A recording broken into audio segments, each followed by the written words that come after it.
Hello everyone. UPSC prelim booster current affair series में आपका स्वागत है। आज है 18 नवंबर 2024। आज हम देखेंगे कौन कौन से article PIB, the Hindu newspaper के साथ साथ अदर करंट अफेयर्स की मैगजीन और न्यूज़पेपर में इम्पॉर्टेंट रहे हैं।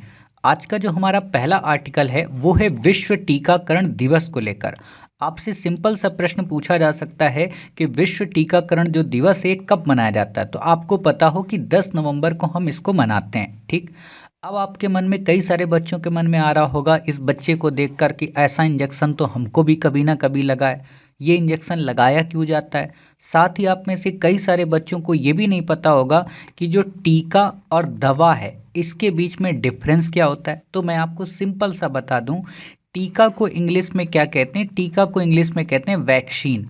कोरोना में आपने लगवाई होगी, है ना, कुछ लगवा के बेचारे डर रहे होंगे, जैसे कि मैंने लगवाई थी और एक ही लगवाई थी, उसके बाद डर ही रहा हूँ, और वही लगवाई जिस पे अभी आया कि उससे हार्ट अटैक हो रहा है लोगों को, वही मैंने लगवा रखी। तो जब तक चल रहा है इंजन तब तक चलने देते हैं। ठीक, तो टीका को बोलते हैं वैक्सीन और दवा को बोलते हैं ड्रग।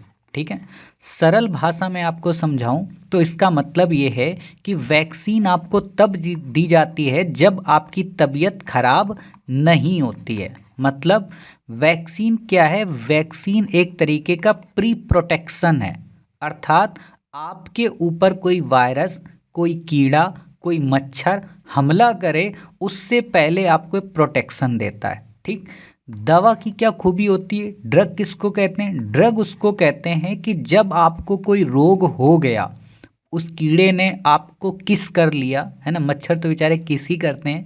मान लो मच्छर ने आपको किस कर लिया, अब किस करने के बाद उन्होंने जो आपकी बैंड बजाई, जो आपके अंदर मतलब अपना ब्लड और अपने वायरस छोड़े, ठीक है, उससे ठीक होने के लिए जो चीज़ चाहिए वो होती है दवा। अर्थात दवा बीमारी के बाद यूज की जाती है, वैक्सीन बीमारी के पहले। इसीलिए जो छोटे बच्चे होते हैं जब वो पैदा होते हैं, धरती में वो आते हैं, सोचो एक चीज़ इमेजिन करो, हमारी कुदरत का, है ना, नेचर का, लोग इस पे बात नहीं करते हैं, बट मैं आगे चल के जब श्री आईएएस एकेडमी एक प्रोग्राम लॉन्च करेगी घर परिवार के लिए, समाज के लिए, तो वहाँ हम इस पे डेप्थ में जाएंगे। अभी तो बस इतना बता दूं कि सोचो एक चीज़ कि एक माँ की कोख में एक बच्चा रहता है नेचर के प्रोटेक्शन में, और नेचर कहती है कि वहाँ तुमको कोई इन्फेक्शन, कोई बैक्टीरिया, कोई बीमारी नहीं हो सकती। ठीक है, अगर माँ सही सलामत चीज़ें खा रही है। अब वो पिज्ज़ा, बर्गर, दारू, सिगरेट, इन सब चीज़ों का सेवन करती है तो सीधी सी बात है उसका इम्पैक्ट तो पड़ेगा ही, लेकिन अंदर कोई वायरस नहीं आ सकता। कितनी प्रोटेक्टेड कोख है। और जो ही बच्चा कोख से बाहर निकला तो ही वो इस धरती के प्रदूषण को झेल नहीं पा रहा, इस धरती के प्रदूषण, इसके वायरस को झेल नहीं पा रहा, इसके लिए उसको टीका लगाए जाते हैं। आप देखेंगे कभी रूबेला का टीका लगेगा, कभी पोलियो का टीका लगेगा, है ना, कभी हेपेटाइटिस का टीका लगेगा, कई सारे टीके लगते हैं। तो उन्हीं टीकों को बोला जाता है टीकाकरण दिवस। क्लियर हो गई बातें? हाँ सर, क्लियर हो गई। आप में से अधिकांश बच्चों ने पोलियो वगैरह पिया होगा और बचपन में कई टीके भी लगे होंगे। आपके घर में आपकी भाभी, है ना, उनके बच्चे आप देखते ही होंगे, है ना, ये सारी चीज़ें हो रही होंगी। खुद ही आप में से कई सारे ऐसे बच्चे होंगे जिनकी शादी होगी, जिनके बच्चे भी हैं, है ना। हमारे साथ में पढ़ने वालों को तो दो दो तीन तीन बच्चे भी हो गए। वो खुद ही मुझसे कहते हैं कि मास्टर, मतलब वो मास्टर नहीं, वो तो मेरे को मेरे नाम से ही बुलाएंगे कि तुम कब शादी कर रहे हो। एक ही उनका सबका क्वेश्चन होता है। मैं कहता हूँ तुम लोग सुखी हो? बोले ना। तो मैंने कहा तुम्हें मेरा सुख नहीं देखा जाता है? बोले ना। मैं क्या समझाऊं उन लोगों को। खैर वापस आते हैं। तो 10 नवंबर को मनाया जाता है संक्रामक। संक्रामक का मतलब क्या होता है? फैलाने वाला। ठीक है, उससे बचने के लिए ये टीकाकरण करता क्या है? हमारी प्रतिरक्षा प्रणाली, इंग्लिश में इसको बोलते हैं इम्यून सिस्टम। कुछ बच्चों ने तो पूरे कोविड-19 में काढ़ा बना बना के पिया, मतलब मूर्खता की हदें। आपके मास्टर को कोविड हुआ था, लेकिन खास बात यह थी कि मास्टर के पास जो सपोर्ट सिस्टम था, मतलब हमारे जो भाई साहब थे वो काफ़ी अच्छे थे, मतलब उन्होंने बहुत सपोर्ट किया हर तरीके से। तो इसलिए दिक्कतें नहीं आई, क्योंकि सारा सामान वही बेचारे लेके आते थे, पूरी मेहनत वही करते थे। मुझे तो बस घर में अंदर कमरे में बैठे बैठे खाना होता था। भाई साहब का मतलब मेरा सगा भाई नहीं, भाई साहब का मतलब मेरे सगे के समान, जो दिल्ली में मेरे साथ रहते थे। आपके एकेडमी में से वो जुड़े हुए हैं, और बेसिकली एकेडमी उन्हीं के द्वारा शुरुआत की गई थी, है ना। खैर वापस आते हैं। तो आपको पता है प्रतिरक्षा प्रणाली। भारत में एक टीकाकरण कार्यक्रम लागू किया गया था जिसको यूआईपी बोलते हैं। इस पे क्वेश्चन आपसे पूछा जाएगा, इम्पोर्टेंट है, इसीलिए मैंने आर्टिकल दिया है। दिवस की वजह से मैं आर्टिकल नहीं दूंगा, ये आपको ही पता होना चाहिए, ठीक है। इसको बोलते हैं यूनिवर्सल इम्यूनाइजेशन प्रोग्राम, ठीक है, यूनिवर्सल इम्यूनाइजेशन प्रोग्राम, ठीक। सार्वभौमिक टीकाकरण कार्यक्रम कब इस्टेब्लिश किया गया? 1985 में, क्लियर। मतलब 1978 में शुरू किया गया था, तब ये शहरों तक था। 1985 में इसे ग्रामीण क्षेत्रों तक भी विस्तारित कर दिया गया कि गांव के भी हर बच्चे को टीकाकरण किया जाना चाहिए, क्योंकि आपको पता हो कि गांव के बच्चों का जो इम्यून सिस्टम होता है ना, वो शहर के बच्चों की तुलना में काफ़ी स्ट्रांग होता है। आप देखना कभी आपके गांव में, अब तो नहीं, पहले के ज़माने में आप जैसे बच्चे या मुझ जैसा बच्चा, मैं आज भी, मतलब मेरी माता जी आज भी जब चूल्हे में कंडे से जब कोई खाना वगैरह, रोटी या खोया वगैरह कुछ बनाती, मिठाई वगैरह, तो जो चूल्हा पीला हो जाता है ना, उसकी मिट्टी आज भी मुझे देती खाने को। इवन जो गुल्लक होती थी, है ना, वो जब फूट जाती थी तो मेरी माता जी उसकी मिट्टी देती थी खाने को। बचपन में हम लोग मिट्टी खाते थे, और वो मिट्टी हानिकारक नहीं होती थी, वो स्वास्थ्य के लिए फ़ायदेमंद चीज़ होती थी। जैसे आज भी आप लोग मुल्तानी मिट्टी वगैरह चेहरे पे लगाते हो, है ना, उस समय लोग तो मिट्टी में ही काम करते थे, बूढ़े लोग, तो इसलिए उनको कोई बीमारी होती नहीं थी। आजकल का बच्चा धूल जरा सी देखी दिक्कत में आ गया। हालांकि आजकल मैं भी शामिल हूँ, मुझे डस्ट से बड़ी प्रॉब्लम है, मैं मास्क लगा के ही चलता हूँ इसलिए, ठीक है। तो आजकल का बच्चा उतना इम्यून सिस्टम उसका स्ट्रांग नहीं है, इसलिए वो झेल ही नहीं पाता है। गांव का बच्चा का और नाली में खेल रहा है, कूड़े में खेल रहा है ना, वो दाग अच्छे हैं वाली एडवर्टाइज के साथ, ठीक। तो ये चीज़ें आपको पता हो, तो इसलिए भारत में ग्रामीण में चीज़ें बाद में पहुंचाएगी, लेट, ठीक है। आपसे जो क्वेश्चन पूछा जाएगा, एक तो ये बनेगा कि 2023-24 तक देश का टीकाकरण कवरेज क्या था, तो 93.23%, मतलब एक तरीके का 100%, यानी कि हमने हर बच्चे तक टीकाकरण की सुविधाएं उपलब्ध कराई, क्लियर। सरकार ने इसके लिए क्या किया? सरकार ने इसके लिए मिशन इंद्रधनुष शुरू किया। आपसे यूपीएससी ने एक क्वेश्चन पूछा है कि मिशन इंद्रधनुष का संबंध किससे है, हालांकि उसने वहां पर ये वाला टीकाकरण शब्द का यूज नहीं किया था, तो वहां पर आपको जो ऑप्शन लगाना था वो बैंकिंग प्रणाली से लगाना था, क्योंकि आरबीआई ने भी एक मिशन इंद्रधनुष शुरू किया था, और उसका काम क्या था, जो एनपीए के तहत जो बैंक हैं या एनपीए की जो समस्या है नॉन परफॉर्मिंग एसिड्स की, उनको रिकवर करना या उनको सही करना, ठीक है। एनपीए का मतलब वो पैसा जो बैंक को वापस नहीं मिला जिन लोगों को उसने लोन दिया, ठीक है। तो एमआई या कहें मिशन इंद्रधनुष दिसंबर 2024 में 90% टीकाकरण पूर्ण करने के लक्ष्य के साथ शुरू किया गया था, और आपने देख रहे हो 93.23 हम कर चुके हैं, ठीक।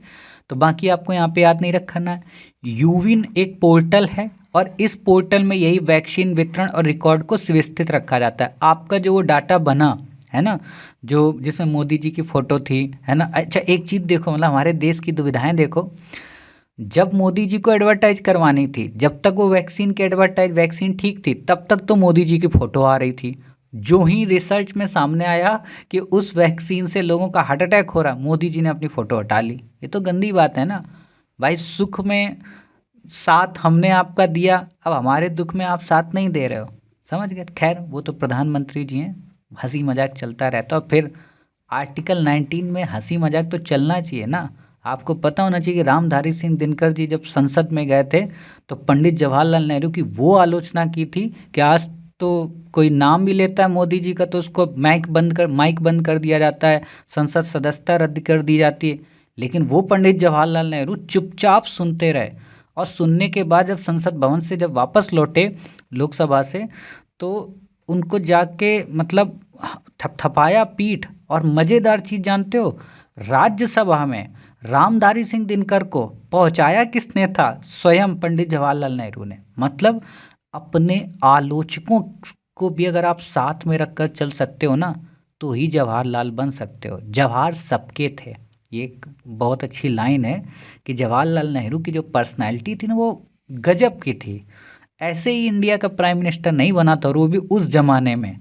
आज तो प्रधानमंत्री मोदी जी से तो संभाला नहीं जाता है देश, है ना। और उस ज़माने में जब हमारे पास कुछ नहीं था, कोई रिसोर्सेज नहीं थे, हम ऊपर से कर्ज में थे, तब उस बंदे ने देश को कहाँ से निकाला है, और ये चीज़ मोदी जी जानते हैं, ऐसा नहीं कि बीजेपी वाले नहीं जानते हैं, क्योंकि आइडियोलॉजी उनकी अगेंस्ट है, इसलिए उनकी तारीफ नहीं कर सकते। ठीक है, खैर वापस आते हैं।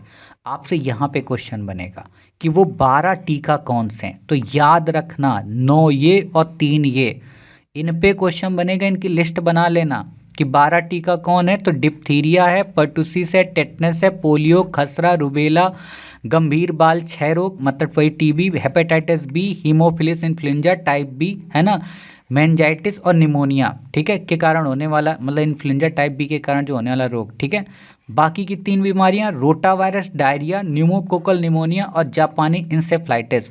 जापानी इंसेफ्लाइटिस तो आप देखते ही होगे गोरखपुर में, है ना, कैसी घटनाएं घटती हैं। इवन आपका जो मास्टर है और मास्टर का जो सगा भाई है, इन दोनों लोगों को जापानी इंसेफ्लाइटिस हो चुका है, और हमारा 3रे लेवल तक का, मतलब डॉक्टर ने कह रखा कि अब अगर हो गया तुमको तो तुम ना ही बचोगे, समझ गए। तो मैं फ़िलहाल तो बच चुका हूँ, आपके सामने जिंदा भी हूँ। मतलब कभी कभी सोचता हूँ ऊपर वाले ने ना सोचा था कि इतनी आसानी इसको मौत नहीं देंगे, इसीलिए वो बेचारा आगे तक जिंदा रख रहा है, और इसका शुक्रगुजार होना चाहिए आपको। आप खुद सोचो, आज जब आप सुबह सो के उठेंगे या कल जब आप उठेंगे, तो क्या वो सारे लोग उठेंगे जो कल रात को या आज रात को सोए थे? कुछ तो कुछ ऊपर चले जाएंगे ना। और यदि आपको ऊपर वाले ने एक दिन का मौका और दिया है, तो क्यों अपने मन को अपवित्र दूषित विचारों से भर रहे हो? मन को अपने लक्ष्य पे केंद्रित करो और अपनी सफलता अर्जित करके समाज का कल्याण करो, लेकिन ये नहीं करना है। खैर वापस आते हैं, बाकी आपको नहीं याद रखना है, ठीक। तो इतनी बातें आपको याद रखना है। अब बात आती है कि भारत सरकार ने अभी तक इस टीकाकरण से क्या क्या उपलब्धियां हासिल की, जिन पे क्वेश्चन बनेगा और आ भी चुका है, ठीक है। और एक अब आएगा बिल्कुल डायरेक्टली वैसे, ठीक है, मिला के, कि भारत में क्या क्या चीज़ें समाप्त की जा चुकी हैं। तो आपको पता होना चाहिए कि हमने 2014 में पोलियो को पूरी तरह से समाप्त कर दिया, मुक्त घोषित हो गया। टेटनेस को भी हमने पूरी तरह से 2015 में क्या किया, समाप्त कर दिया, ठीक है। याज जो है ना, ये संक्रमण है, उपस्थिति को प्रभावित करता है, इसको भी हमने क्या किया है, समाप्त कर दिया, ठीक है। चेचक है, इसको 1977 में हमने कर दिया था, ठीक। कुष्ठ रोग है, 2005 में कर दिया। कालाजार हम करने के करीब हैं, मतलब इसको ख़त्म करने ही वाले हैं, 1-2 साल के अंदर अंदर हो जाएगा ये भी पूरी तरह से, ठीक है। तो ये चीज़ें क्वेश्चन बनेगा कि इनमें से भारत ने किन किन चीज़ों को अपने यहाँ से समाप्त कर दिया। तो चेचक, कुष्ठ रोग, याज, है ना, और ये आपका मातृ एवं नवजात टेटनेस, है ना, पोलियो, ठीक है। ये चीज़ ध्यान रखना, आपसे क्वेश्चन पूछा जा सकता है, क्योंकि ये फैक्ट आपको एक साथ कहीं नहीं मिलेंगे, ठीक। तो ये चीज़ें आप याद कर लेना, बाकी आपको नहीं याद रखना, आपसे नहीं पूछा जाएगा। अगला हमारा आर्टिकल है भारत के मुख्य न्यायाधीश की नियुक्ति को लेकर। आपसे क्वेश्चन जो पूछा जाएगा, कई प्रकार के क्वेश्चन बनेंगे जो मैं सोच पा रहा हूँ अब, और वो आपको टेस्ट सीरीज के सेक्शन में आपको मिल जाएंगे जब टेस्ट सीरीज कराएंगे, या जो हमारी क्विज सीरीज चल रही है वहाँ पे, ठीक है। तो क्वेश्चन कैसे कैसे बनेंगे, एक तो क्वेश्चन ये बनेगा कि इनके कार्य क्या हैं, ठीक है। दूसरा क्वेश्चन ये क्या बनेगा, न्यायाधीशों को लेकर, है ना, संजीव खन्ना पे नहीं आएगा इंडिपेंडेंट क्वेश्चन। कार्य को लेकर क्वेश्चन बनेगा, महाभियोग को लेकर क्वेश्चन बनेगा, और डिसीजन न्यायिक निर्णयों को लेकर क्वेश्चन बनेगा। न्यायिक समीक्षा और जनहित याचिका पे भी बन जाएगा, न्यायिक समीक्षा पे तो ऑलरेडी आता रहता है, ठीक।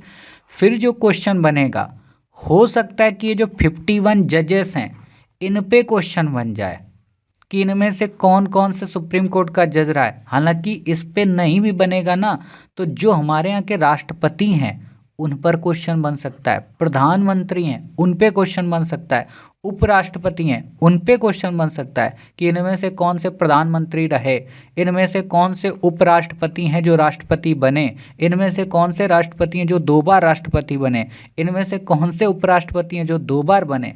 ये सब हम कराएंगे आपको लक्ष्मीकांत वाली पॉलिटी वाली फाउंडेशन सीरीज में, ये हम आपको कराएंगे क्विज में भी और टेस्ट सीरीज में भी। यहाँ बस आपके दिमाग में बस डाल दिया ताकि आपका दिमाग अभी से शोर करने लगे, ठीक। खैर वापस आते हैं अपने इस आर्टिकल में, तो बेसिक जानकारी लेंगे। तो खास बात क्या है कि मुख्य न्यायाधीश की नियुक्ति की गई जस्टिस संजीव खन्ना। इनसे पहले कौन थे, चंद्रचूड़ जी, उनकी जगह पे इनको राष्ट्रपति द्रौपदी मुर्मू जी ने शपथ दिलाई, है ना। ये 91 मुख्य न्यायाधीश बनेंगे। डी वाई चंद्रचूड़ कौन से थे? 50वें थे। ठीक है। खास बात यह कि इन्होंने कई सारे ऐसे डिसीजन दिए जो मोस्ट इंपॉर्टेंट हैं, खास तौर पे जिनमें चुनावी बॉन्ड को लेकर, 370 को लेकर, अलीगढ़ मुस्लिम विश्वविद्यालय को लेकर, इलेक्ट्रॉनिक वोटिंग मशीन को लेकर, इनके कई डिसीजन थे। तो ये आपसे अगर इस बार का आप यूपीएससी का इंटरव्यू दे रहे होते तो मैं आपसे कहता इन चीज़ों को पढ़ लो, बट आप इंटरव्यू दे नहीं रहे हो तो आपसे नहीं पूछा जाएगा। ठीक। बात आती है इनसे रिलेटेड हमारे कॉन्स्टिट्यूशन में प्रोविज़न क्या है। तो ये प्रोविज़न है कि भारत का नागरिक हो वही बनेगा, 5 वर्षों तक किसी उच्च न्यायालय का न्यायाधीश रहा हो वो बनेगा, वह किसी उच्च न्यायालय में 10 वर्ष तक अधिवक्ता भी वकील भी रहा हो, और साथ ही राष्ट्रपति की राय में एक प्रतिष्ठित न्यायविद हो। न्यायविद का मतलब कि उसके अंदर एक योग्यता हो, ऐसा नहीं है कि हाँ वकील तो जैसे आपके गांव में उल्ले में होंगे एडवोकेट लिखाए होंगे गाड़ी के आगे, और आता उनको 5 धाराएं भी नहीं है ना, कभी उन्होंने पूरे जीवन में एक जिरह की नहीं है ना, जज बन गए हैं, समझ गए हो, पैसा दे के बैकएंड से जाके या परिवारवाद से जाके। तो राष्ट्रपति कहता है भैया न्यायविद होना चाहिए, किताबी ज्ञान नहीं होना चाहिए, उसके अंदर एक समझ हो कि लॉ क्या है, लॉ को कैसे इम्प्लीमेंट किया जाता है और इसका समाज पे क्या इम्पैक्ट पड़ता है। ठीक है, मतलब एक स्कॉलर चाहिए। ठीक। कौन नियुक्त करता है? राष्ट्रपति नियुक्त करता है। सर्वोच्च न्यायालय के सबसे वरिष्ठ न्यायाधीश को सीजीआई बनाया जाता है ना। अभी भारत की पहली महिला भी बनने वाली हैं इनके बाद शायद, है ना, तो उन पे क्वेश्चन आएगा। वो पहली महिला, अभी तक कोई महिला चीफ जस्टिस नहीं बनी है, लेकिन वो देवी जी आगे बनेंगी। ठीक। रोस्टर के मास्टर ये कुछ नहीं पूछा जाएगा, आप इन चीज़ों को हटा दो। एक काम करो, आप इस आर्टिकल को यहाँ से स्किप ही कर दो, है ना, कि 127 में क्या है राष्ट्रपति, क्योंकि हम आपको पॉलिटी में ऑलरेडी पढ़ाते हैं। ठीक। निष्कासन कैसे होगा महाभियोग को लेकर, तो वहाँ पे हम आपको पढ़ाएंगे, तो इसलिए आप इसको बस देख लो ऐसे नज़र से। बाकी ये चीज़ पढ़ लो कि अन्य देशों में जो मुख्य न्यायाधीश हैं, तो अमेरिका में क्या है कि उनका कार्यकाल आजीवन होता है, हमारे यहाँ फिक्स होता है। ठीक है, वहाँ अमेरिका में कार्यकाल आजीवन होता है जब तक महाभियोग न लगाया जाए।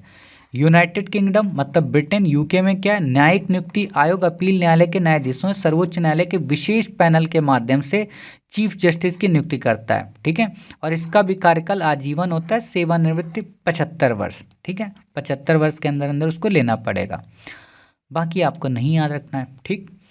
अगला हमारा आर्टिकल है H5N1 के बारे में। H5N1 वास्तव में एक बर्ड फ्लू है। ठीक है, वायरस है एक तरीके का, तो ये फिर से आ गया चर्चा में, इसलिए आपसे क्वेश्चन पूछा जा सकता है। आपको बस इतना याद रखना है, क्या याद रखना है कि इसकी सबसे पहले पहचान 1996 में चाइना में हुई। एक चीज़ आप ये मान के चलो कि जहाँ पर, है ना, अब कुछ बच्चे होंगे जो मतलब नॉन वेजिटेरियन होंगे, वो सोचेंगे मास्टर ये क्या बातें बोल रहा है ना, मास्टर सबका खाने का सम्मान नहीं करता, ये आपकी मूर्खता है ना। मैं क्यों कह रहा हूँ, आप सोचो एक चीज़, मतलब खुद की बुद्धि लगाना, साइंस आप पढ़ते ही हो, है ना। मैं ये नहीं कह रहा हूँ कि मैं किसी धर्म से या किसी जाति से प्रभावित हूँ, बिल्कुल नहीं। आप किसी जीव को खाते हो, ठीक है, आपको क्या पता है कि उस जीव के अंदर क्या क्या था, क्या क्या उसने खा रखा है, कितनी ऐसी चीज़ें उसने खा रखी हैं जो अशुद्ध हैं, अपवित्र हैं, या जिनमें वायरसेस होते हैं, और आप उसी जीव को भूंज कर खा रहे हो। ठीक है, मतलब आप सोचो, भगवान ने आपके लिए इतना प्यारा शरीर बनाया, आपका इतना शरीर का फंक्शन बनाया। ठीक है, जिस चीज़ का आपके अंदर फंक्शन है नहीं, जिसका पाचन तंत्र आपके शरीर में है नहीं, ठीक है, आप उस चीज़ को खा रहे हो। मतलब आप इमेजिन करो कि कोई पेट्रोल वाली गाड़ी है, ठीक है, और आप उस पेट्रोल की टंकी की जगह पे उस पेट्रोल वाले टैंक में आप डीजल डाल रहे हो। ठीक है, तो आप मुझे बताइए क्या उसका इंजन नहीं खराब होगा, उसकी सेल्फ लाइफ नहीं खराब होगी? बिल्कुल खराब होगी। वही चीज़ अगर आप एक सामान्य इंसान हो, ठीक है, आप मछली खा रहे हो, मुर्गा खा रहे हो, हाँ, ऑप्शन ना होते, जब मनुष्य धरती में आया था, हम थे, आप थे, हो सकता है हमारे पूर्वज खाते रहे हों, है ना, तो जब हम लोग आए थे धरती में, तब हमारे पास भोजन की उपलब्धता नहीं थी, तब हम शिकारी जीवन जीते थे। आज तो हमारे पास हजारों टन अन्न है, अनाज है, उपज है। या आज भी अगर हम कहीं जंगल में फंस जाएं, जैसे आपको पता होना चाहिए, शायद विश्वामित्र थे या द्रोणाचार्य थे, नहीं शायद विश्वामित्र ही थे। ठीक है, विश्वामित्र ने कुत्ते को मार के खाया था जंगल में। अब कुछ लोग जो होते हैं ब्राह्मण के कट्टर वाले या उनके अपोजिट वाले, वो यही तर्क देते हैं कि तुम भी तो ब्राह्मण हो, तुम्हारे जो पूर्वज थे विश्वामित्र, उन्होंने तो कुत्ते को मार के खाया था। अरे मूर्खों, उन्होंने कुत्ते को मार के खाया था क्योंकि जंगल में वहाँ कुछ नहीं था खाने लायक, समझ गए, इसलिए उन्होंने खाया, वहाँ कंदमूल भी नहीं थे। ठीक, मतलब जब आपके जीवन में विपत्ति हो तब आप इंसान को ही मार के खा लो, कोई दिक्कत नहीं।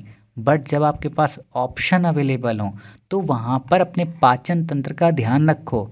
आज आप देख रहे हो एक से एक नई नई बीमारियां आ रही, किसी देवी को ब्रेस्ट कैंसर हो जा रहा, किसी देवता को कैंसर हो जा रहा, किसी का हार्ट अटैक काम नहीं कर रहा। अरे तुम मोटी मोटी बोटी खाओगे, तुम्हारी पतली पतली नसें हैं, वहाँ खाना पचता नहीं है ना, तुम्हारा नीचे का लीवर काम नहीं कर रहा है और तुम उसको खा लिए, तो फटेगा तो है ही ना शरीर कहीं ना कहीं से, तुम्हारे शरीर में बीमारियां तो होंगी होंगी। इसीलिए जो भी सात्विक भोजन है, जो आपके लिए है, आपके क्लाइमेट के अनुरूप है, वो खाओ। अब जैसे मुझसे कोई ये कहे, north Indian, sorry south Indian, तटीय क्षेत्र का व्यक्ति, कि सर दाल चावल खाना चाहिए, तो मैं कहूँगा नहीं खाना चाहिए, आप चावल और मछली ही खाओ। क्यों? क्योंकि वो आपके कल्चर का, आपके एनवायरनमेंट का है। भाई बंगाल में जाओगे, वहाँ तटीय लहरें हैं, सर्दीला क्षेत्र होता है। अब कोई उत्तराखंड में रहता है, कोई जम्मू कश्मीर में रहता है, वो मुझसे आके कहे कि सर मीट मांस नहीं खाना चाहिए, मैं कहूँगा बिल्कुल खाओ, खाना चाहिए। क्यों? क्योंकि वो उनका क्लाइमेट है। लेकिन अगर हम और आप नॉर्थ इंडिया में रहते हो, बीच के क्षेत्र में रहते हो, बिहार, उत्तर प्रदेश, राजस्थान, मध्य प्रदेश से रहते हो, छत्तीसगढ़, झारखंड, जहाँ पर अन्न की एक बेहतरीन उपज है ना, तो वो नहीं करना। हाँ, झारखंड छत्तीसगढ़ वालों को मैं मान सकता हूँ कि थोड़ा उनका नज़दीक पड़ जाता है समुद्र तट एरिया से, तो वो खा सकते हैं, उनके यहाँ एग्रीकल्चर भी उतना अच्छा नहीं है तो वो खा सकते हैं अपना। लेकिन जिनके पास ऑप्शन हैं वो बचे इन चीज़ों से। और मैं फिर से एक बात कहूँगा, विद्यार्थी को सात्विक रहना चाहिए, क्योंकि अगर आप ये मीट मांस वगैरह खाते हो ना तो आपके अंदर दुर्विचार आते हैं आज के बच्चों में, क्योंकि आप खा रहे हो। अब कुछ बच्चे कह सकते हैं नहीं सर हमारे अंदर अच्छे विचार हैं, तो फिर आप अपवाद हो, आप भगवान के द्वारा बनाए गए गॉड गिफ्टेड हो। और ये मैं बिल्कुल नहीं कह रहा हूँ कि मीट मांस खाने वालों का दिमाग तेज़ नहीं होता, सबका होता है, मैं जानता हूँ। मतलब जिन्होंने डार्क हॉर्स लिखी है उनकी कहानी भी मैं जानता हूँ, और जो वैसे बच्चे ना उनकी भी कहानी जानता हूँ। चरस गांजा फूंक फूंक के वो इतिहास रच रहे हैं, है ना, तो वो अपवाद मानो उनको। बाकी तो बेचारे नशेड़ी आपको सड़क पे मिल जाएंगे रोते हुए सोते हुए। ठीक, तो मेरा यही कहना है कि आप इन चीज़ों से बचना, कोशिश करो सात्विक भोजन अपने जीवन में अपनाओ, सफलता तभी आपको अच्छी मिले, सफल हो जाओगे, लेकिन उस लेवल पे नहीं जिस लेवल पे आपको जाना चाहिए। आपके चेहरे की वो चमक नहीं हो पाएगी जो एक सामान्य, एक साधु, एक संत की होती है। आपने प्रेमानंद जी की चेहरे की चमक देखी है? सात्विक ही तो है, चमक देखो क्या गजब की चमक है। ये कह सकते हो उनके ऊपर टेंशन नहीं है, कोई घर बार छोड़ रखे हैं, वो एक अलग ऑस्पेक्ट हो जाता है, बट फिर भी है ना, कोशिश करो सात्विक रहने का। तो इन्हीं बीमारियों के कारण होता है, लोग मुर्गी उर्गी खाते रहते हैं तो उससे हो जाता है। यह वायरस संक्रमित स्तनधारियों से मनुष्यों में तो संचारित हो सकता है, लेकिन मानव से मानव में नहीं। मतलब यदि आप किसी जानवर को खाते हो तब तो आपको ट्रांसफ़र हो जाएगा, लेकिन आप अगर किसी को किस करते हो या किसी से हाथ मिलाते हो तो नहीं ट्रांसफ़र होगा। अब कुछ बच्चे कहेंगे सर आज आप 2 बार किस किस बोल चुके हो, इसका क्या मतलब है? इसका मतलब ये है कि आजकल हमारे यहाँ जो अधिकांश जो बीमारियां हैं, ठीक है, जिनमें आप एक शब्द सुनते होगे यौन संचरित, ठीक है, उसके कारण भी होती हैं। तो इसलिए मैं आपको ये मैसेज देना चाहता हूँ कि थोड़ा इन चीज़ों से भी दूर रहना, किस विस वाली चीज़ों से, है ना। मतलब क्या ही है, जैसे मैं कभी कभी सोचता हूँ जो लोग पोर्नोग्राफी देखते हैं उनके बारे में मैं सोचता हूँ कि यार क्या देखते हो आप उसमें। एक वही हमारा शरीर, जैसे मान लो हम लोगों का शरीर है, एक तरफ मलमूत्र इधर भरा है, एक तरफ मलमूत्र इधर भरा है, सबका निकलना है। चेहरा जो शरीर है वो चमड़े का बना है, उसको देख के आप अपना पूरा भविष्य काहे बर्बाद कर रहे हो। एक समय आएगा आपके पास ब्रह्मचर्य के बाद, 25 साल की उम्र जब पास कर लोगे आप, नौकरी पालोगे, अच्छी सी सुंदर सी आपको कन्या मिल जाएगी, देखना उसी का आराम से। बस क्या दिक्कत है, जब आपको ऊपर वाले ने दिया है आपके संबंधों में तो बाकी लोगों के साथ गलत क्यों कर रहे हो। और एक बात और, आप में से हो सकता है कुछ बच्चों को ये परिभाषा ना पता हो कि ब्रह्मचर्य किसे कहते हैं। कुछ सोचते हैं ब्रह्मचर्य का मतलब ये होता है कि कभी भी फिजिकल इंटीमेट नहीं होना, नहीं। ब्रह्मचर्य का मतलब ये है कि आप अपनी पत्नी या अपने पति के सिवा किसी अन्य के प्रति गलत नजर नहीं रखते हैं, किसी के प्रति गलत सोचते नहीं हैं। मतलब आप अपनी पत्नी के साथ कोशिश करें कि हाँ इंटीमेट होंगे, बाकी जितनी देवियां हैं वो सब आपकी देवी हैं, वो आपकी माता हैं, बहन के समान है। समझ गए? ये विचार रखने वाला व्यक्ति ब्रह्मचारी होता है। कुछ लोग कुछ ही और सोचते रहते हैं। खैर, ये जो मेरी बातें मेरी नहीं है, प्रेमानंद महाराज जी की हैं।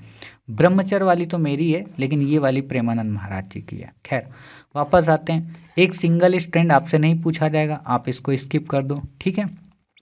तो बस इतना याद रखना कि मानव से मानव में संचरित नहीं होता है बर्ड फ्लू। क्लियर हो गई बातें? टीका है, ठीक है। वायरस जैसे टीका से सुरक्षा प्रदान नहीं करते जो मौसमी इन्फ्लुएंजा होते हैं। बाकी अगला हमारा आर्टिकल है लिग्नोसैट के बारे में। आपको बस इतना पता होना चाहिए लिग्नोसैट क्या है। सैट का मतलब होता है सैटेलाइट, तो लिग्नोसैट क्या होगा? ये भी एक सैटेलाइट होगा। किससे रिलेटेड है? रिलेटेड है क्योंकि ये लकड़ी का बना हुआ है। लकड़ी का क्यों बनाया गया? क्योंकि एक तरीके से एनवायरनमेंट को ये डिग्रेड ना करे, डिस्टर्ब ना करे। बस इतना याद रखना है। बाकी आप याद करोगे तो फिर आपकी मर्जी कि क्या है स्क्रू, क्या है चरम अंतरिक्ष परिस्थितियाँ, क्या कुछ नहीं याद रखना है, ठीक है। आपसे नहीं पूछा रहा किसने बनाया किसने नहीं बनाया। मन हो तो पढ़ लो इन सारी चीज़ों को कि एल्युमिनियम के बजाय मैग्नोलिया से बने लिग्नोसैट वायुमंडल में प्रवेश करने पर जलकर नष्ट हो जाएगा, जिससे वायुमंडल में कोई अवशेष नहीं बचेगा। फालतू की चीज़ें हैं, ठीक है। अगला हमारा आर्टिकल है वैश्विक क्षय रोग रिपोर्ट। वैश्विक क्षय का मतलब टीबी से रिलेटेड। टीबी का मतलब ट्यूबरक्लोसिस। आपके मास्टर को टीबी है, ट्यूबरक्लोसिस है ना। कभी कभी अपने मन से आ जाती है, मेरे पिताजी को भी है, और वो तो काफ़ी लंबा इलाज करवाए अपना, तब जाके ठीक हुआ। हालांकि उनको भी सर्दी में कभी कभी दिक्कत होने लगती है। आपसे इस पर कई प्रकार के क्वेश्चन आएंगे। पहला कि ये क्षय रोग क्या होता है। दूसरा, किससे होता है? बैक्टीरिया से होता है, पैरासाइट से होता है, वायरस से होता है। तीसरा, सरकार ने कौन कौन से पोर्टल लॉन्च कर रखे हैं। चौथा, विश्व में इसकी स्थिति क्या है। पांचवा, भारत इसको कब तक समाप्त करने वाला है। बस इससे ज़्यादा कुछ नहीं, ठीक। तो आपको पता हो कि विश्व स्वास्थ्य संगठन या कहें WHO ने इस रिपोर्ट को जारी किया। क्लियर? खास बात क्या है कि इसमें गिरावट आई, मतलब भारत में अब टीबी के रोगी कम मिल रहे हैं, जिनमें से मैं भी एक हूँ, है ना, मेरे पिताजी भी हैं। तो कम हुआ ना, हम भी तो इस 17.7% में हैं, ठीक। तो ये चीज़ आपको पता होनी चाहिए। खास बात यह है कि वैश्विक औसत से काफ़ी अधिक है, मतलब ये गिरावट, ठीक। और भारत सरकार 2025 तक इसको समाप्त करने के लिए पूरी प्रतिबद्धता दर्शाए। जैसे आपने अभी पोलियो का देखा है ना, आपने चेचक का देखा, कालाजार का देख रहे हो, ख़त्म ही होने वाला है। तो वैसे ही टीबी का भी हमारा संकल्प है कि 2025 तक हम इसको ख़त्म कर देंगे। क्लियर?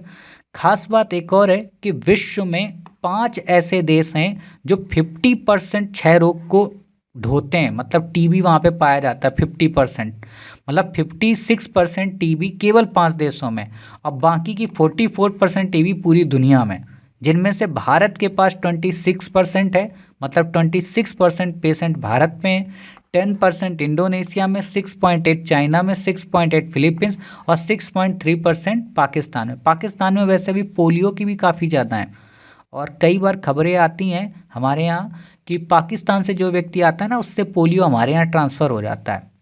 समझ गए? तो इसलिए कई बार एक दो केसेस जो मिल जाते हैं वो पाकिस्तान से आए हुए लोगों के हो जाते हैं, ठीक। इसमें भी 55% टीबी पुरुषों को होती है और 33% महिलाओं को, और 12% बच्चों और युवा किशोरों को। पुरुषों को क्यों होती है? क्योंकि जो उनके लंग्स हैं, जो फेफड़े हैं, है ना, वो कमज़ोर हो चुके होते हैं। उनका जो उनका जो इम्यून सिस्टम है वो कमज़ोर हो चुका होता है ना। और टेंशन तो देखो सीधी सी बात है, यहाँ एक डाटा ये भी बता रहा है, मजाक कर रहा हूँ और कुछ नहीं, दिल पर मत लेना कोई देवी। सबसे ज़्यादा टेंशन किसको कौन देता है? महिलाएं ही तो देती हैं पुरुषों को, इसलिए बेचारे उनकी संख्या ज़्यादा है। महिलाओं को कहाँ फेफड़ा कमज़ोर है उनका तो। अच्छा, एक चीज़ मैं बताऊँ आपको, पुरुषों का दिमाग बहुत मजबूत होता है, ठीक है, और महिलाओं का दिल। अगर महिलाएं एक बार किसी को अपने दिल से उतार दें तो भाई साहब भगवान भी आ जाए ना धरती में तो भी उनको पिघला नहीं सकते। समझ गए? और यही पुरुषों में कि यदि पुरुष अगर एक बार दिमाग से किसी को उतार दे तो दोबारा चढ़ा नहीं सकता है, लेकिन पुरुषों का दिल कमज़ोर होता है, इसलिए वो सब पे आ जाता है, जिसको देखेगा उसी पे आ जाएगा। समझ गए? अब कुछ बच्चे कहेंगे सर क्या महिलाओं का दिमाग कमज़ोर होता है? ये लाइन मैं नहीं बोलूँगा, है ना, क्योंकि आप लोग भी कम चालाक नहीं हो, इतनी क्लिप लगा के भेज दोगे मेरे घर वालों को, और मेरी सिस्टर मुझसे कहेंगी कि अच्छा दादा हमारा दिमाग कमज़ोर है। खैर वापस आते हैं। आपको इतनी चीज़ें पता चल गई, बाकी आपको यहाँ याद नहीं रखना है। आपको ये भी याद नहीं रखना है कि डाटा की स्थिति क्या है, ठीक, तो आप इसको स्किप कर सकते हो। अब बात आती है होता कैसे, तो ये बैक्टीरिया से होता है जिसका नाम है माइकोबैक्टीरियम ट्यूबरक्लोसिस, ठीक है।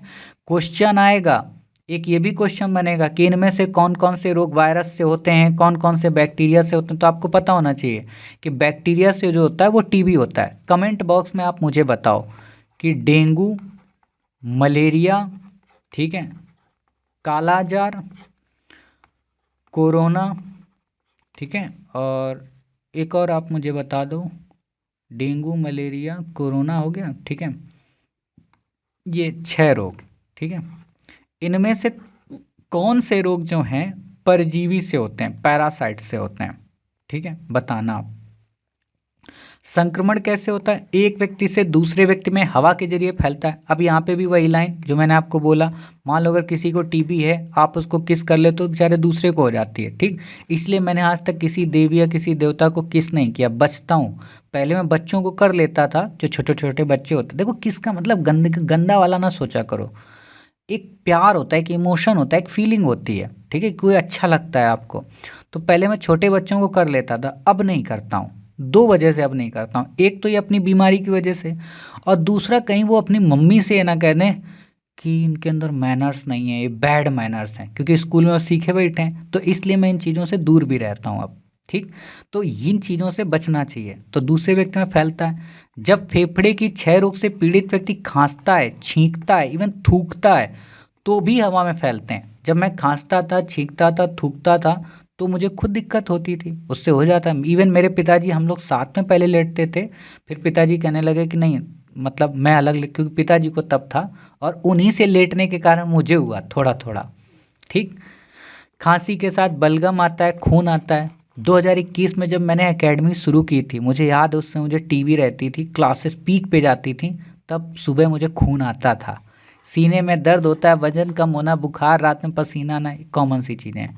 क्या उपचार हो जाएगा? बिल्कुल हो जाएगा, क्योंकि जब मास्टर के पिताजी ठीक हो गए, मास्टर भी ठीक हो गया, तो दुनिया भी ठीक हो जाएगी। बाकी आपको यहाँ पे याद नहीं रखना है, ठीक है। अब बात आती कि कौन कौन से टीबी के प्रकार हैं। तो बहु औषध प्रतिरोधक टीबी, एमडीआर टीबी एक रूप है जो ऐसे जीवाणु द्वारा उत्पन्न होता है जो दो सबसे प्रभावशाली और प्रथम पंक्ति की तपेदिक रोधी दवाओं आइसोनाइजिड या रिफेम्पिसिन पर प्रतिक्रिया नहीं करता है। एमडीआर टीबी का उपचार बेडाक्विलिन जैसी दूसरी पंक्ति की दवाओं के उपयोग से संभव है। ये बेडाक्विलिन जानते हो कहाँ चर्चा में आई थी? कोरोना टाइम पीरियड पे भी कहा जा रहा था कि ये जो फेफड़े हैं उनको स्ट्रॉन्ग कर रहा है। क्यों? क्योंकि कोरोना क्या करता था, लंग्स को ही तो प्रभावित करता था, तो इसका वहाँ पे भी उपयोग हुआ है, ठीक। बाकी एक्सडीआर टीबी एमडीआर का एक अधिक गंभीर रूप है। मतलब एमडीआर तो सरल है, एक्सडीआर उससे भी कठिन है, ठीक है, जो दूसरी पंक्ति क्षय रोधी प्रक्रिया नहीं करता, जिससे रोगियों के पास अन्य किसी उपचार का विकल्प नहीं बचता। मतलब ये ज़्यादा खतरनाक है, इस पे लोग मर भी जाते हैं, ठीक है। बाकी आपको याद नहीं रखना, ये मैंने ऑलरेडी बता रखा कि 2025 तक समाप्त करने की कोशिश करेगा। 15 तक हमने 80% की कमी करनी थी, 90% की मृत्यु दर में कमी लानी थी, अब बाकी स्वास्थ्य लागत को करना था। बाकी आपको ये पता है कि भारत में एक निश्चय पोर्टल है ना, निश्चय योजना है जो इसी टीवी से रिलेटेड है, ठीक। अगला आर्टिकल है भारत का पहला मंगल और चंद्रमा एनालॉग मिशन। ऑलरेडी मैं बता चुका हूँ कि एनालॉग का मतलब होता है हूबहू या प्रतिरूप या फोटोकॉपी, ठीक है। साइंस टेक्नोलॉजी की भाषा में हम इसको एनालॉग के रूप में यूज करते हैं। मतलब भारत मंगल और चंद्रमा पर अपनी बस्तियां बसाएगा, उन बस्तियों में लोग कैसे अपना जीवन जिएंगे उसकी एक फीलिंग लेने के लिए लद्दाख में ये एनालॉग मिशन शुरू किया गया, कुछ ऐसा कैंप टाइप का, ठीक है। इसी में सारी चीज़ें रिसर्च वगैरह होंगी। बाकी आपको नहीं पढ़ना है क्योंकि मैं पीछे ऑलरेडी आपको पढ़ा चुका हूँ, बस आप इसको देख लेना, पढ़ लेना, आपसे क्वेश्चन नहीं पूछा जाएगा, ठीक है। और पूछा जाएगा तो पीछे मैं बता ही रखा हूँ, ठीक है। बाकी ये कितने परसेंट, कितने डिग्री सेल्सियस, इस पे क्वेश्चन नहीं आएगा, है ना। सर्केडियन प्रकाश व्यवस्था, नींद के पैटर्न, हाइड्रोपोनिक्स, ये कुछ नहीं आपको याद रखना, ठीक है। बाकी विश्व में कहाँ कहाँ एनालॉग मिशन है ये भी आपसे क्वेश्चन में नहीं आएगा, तो आप इन चीज़ों को क्या कर सकते हैं, स्किप कर सकते हैं। ये मैं बस आपको एक बार बता दूं कि सर्केडियन प्रकाश व्यवस्था का मतलब क्या है, नींद के पैटर्न और स्वास्थ्य को बनाए रखने के लिए दिन के प्रकाश चक्रों का अनुसरण करना। जैसे आप में से कुछ बच्चे होंगे जो सुबह 6 बजे उठ जाते हैं, कुछ 4 बजे उठ जाते हैं और पूरा दिन का अच्छे से इस्तेमाल करते हैं। लेकिन मुझ जैसा पागल मास्टर सुबह 4 बजे सोता है, 12 बजे उठता है, 12 का मतलब 10 बजे उठ जाता हूँ, 10-11 बजे, है ना, और उसके बाद अपने दिन को यूज करता हूँ। क्योंकि मेरा जो दिमाग है और मेरा जो कार्य करने की जो क्षमता है वो शाम को बहुत तेज होती है। मतलब मुझे अंधेरे में काम करवा लो, सूर्यास्त के बाद बहुत एक्टिव रहता हूँ, लेकिन सूर्योदय के समय एक्टिवपन उतना नहीं रहता। पढ़ाई को लेकर नहीं, वैसे काम में तो करवा लो, मैं 2 दिन जगता हुआ काम कर लूँगा, कोई दिक्कत नहीं। लेकिन पढ़ाई में मेरा जो कंसंट्रेशन बनता है वो शाम के वक्त बनता है। इसीलिए मैं दिन में जितने भी काम करूँगा पीडीएफ वगैरह के काम करूँगा, क्लासेस मेरी शाम को ही होती हैं, ठीक है। बाकी आपको यहाँ पे याद नहीं रखना है। तो उम्मीद है आज की क्लास आपको पसंद आई, थोड़ी सी बड़ी हो गई और थोड़ी सी बकवास भरी बातें, देखो बकवास भरी बातें नहीं, सारी काम की हैं। यदि आप एसे और एथिक्स आगे पढ़ेंगे हमसे तो आप खुद कहेंगे कि हाँ ये काम की चीज़ें थी। तो मिलते हैं अपनी नेक्स्ट क्लास में, अपना ख्याल रखिए। अच्छा एक बात और, आपको पता होना चाहिए क्लासेस हमारी मंडे टू सैटरडे आती हैं। तो आप ये मत सोचना कि 17 नवंबर का आर्टिकल कहाँ पे गया, 17 नवंबर को कल संडे था, ठीक है। तो ये याद रखना कि मंडे टू सैटरडे क्लासेस होती हैं, इसलिए 17 नवंबर को छुट्टी थी हमारी। क्लियर। तो मिलते हैं फिर अपनी नेक्स्ट क्लास में, अपना ख्याल रखिए, स्वस्थ रहिए। जय हिंद, जय भारत, वंदे मातरम, भारत माता की जय।